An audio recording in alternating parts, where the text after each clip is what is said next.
2004 में भारतीय सरकार ने सारण को शिव नटराज की प्रतिमा भेंट की, लेकिन यह सिर्फ एक धार्मिक मूर्ति नहीं थी।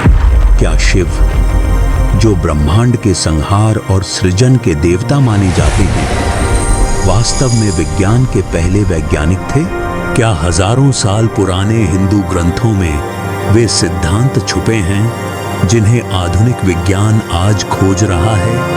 क्या यह मात्र संयोग है या फिर एक ऐसी सच्चाई जिसे अभी तक दुनिया ने नहीं पहचाना? क्या आपको पता है, ऋग्वेदा में ब्रह्मांड की उत्पत्ति का वर्णन आधुनिक स्ट्रिंग थ्योरी से मेल खाता है। वेदों में कहा गया है कि ब्रह्मांड एक अनंत ऊर्जा से बना है जो कंपन और तरंगों के रूप में व्याप्त है। और आज आधुनिक विज्ञान भी यही कहता है कि ब्रह्मांड में सब कुछ कंपन, वाइब्रेशन और ऊर्जा, एनर्जी से बना है।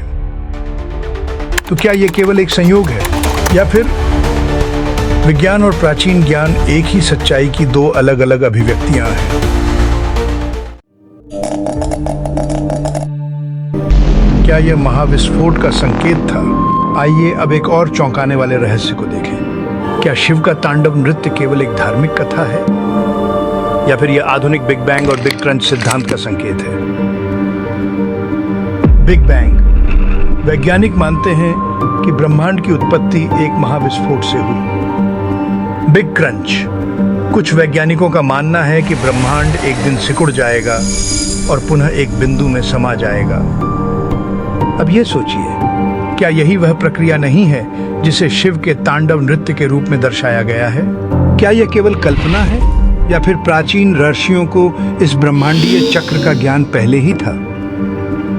आज के वैज्ञानिक यह सिद्ध कर रहे हैं कि हमारा ब्रह्मांड सतत सृजन और संहार के चक्र से गुजरता है, ठीक वैसे ही जैसे शिव का तांडव दर्शाता है।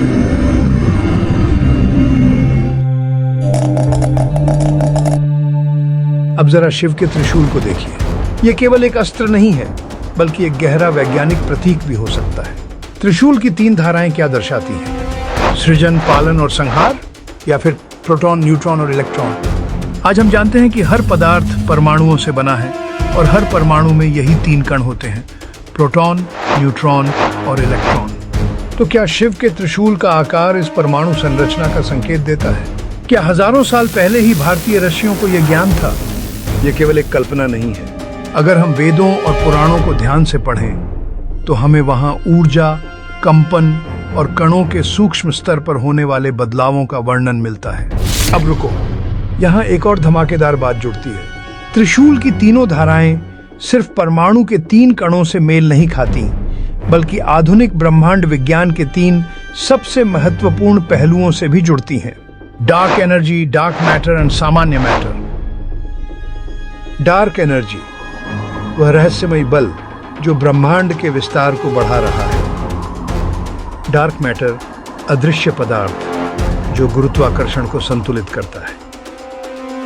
सामान्य मैटर, जिससे हम और हमारी दुनिया बनी है। और आश्चर्य की बात यह है कि आज विज्ञान कहता है कि ब्रह्मांड का 95% भाग डार्क एनर्जी और डार्क मैटर से बना है, जिसे हम देख नहीं सकते।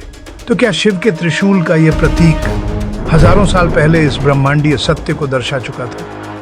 शिव की मूर्ति सारण में केवल एक सजावट नहीं है, यह हमारी प्राचीन सभ्यता और आधुनिक विज्ञान के बीच गहरे संबंध की ओर इशारा करती है। क्या हमने अपनी प्राचीन परंपराओं को समझने में देर कर दी है? क्या हमें अब दोबारा अपने शास्त्रों को पढ़ना चाहिए, लेकिन इस बार वैज्ञानिक दृष्टि से?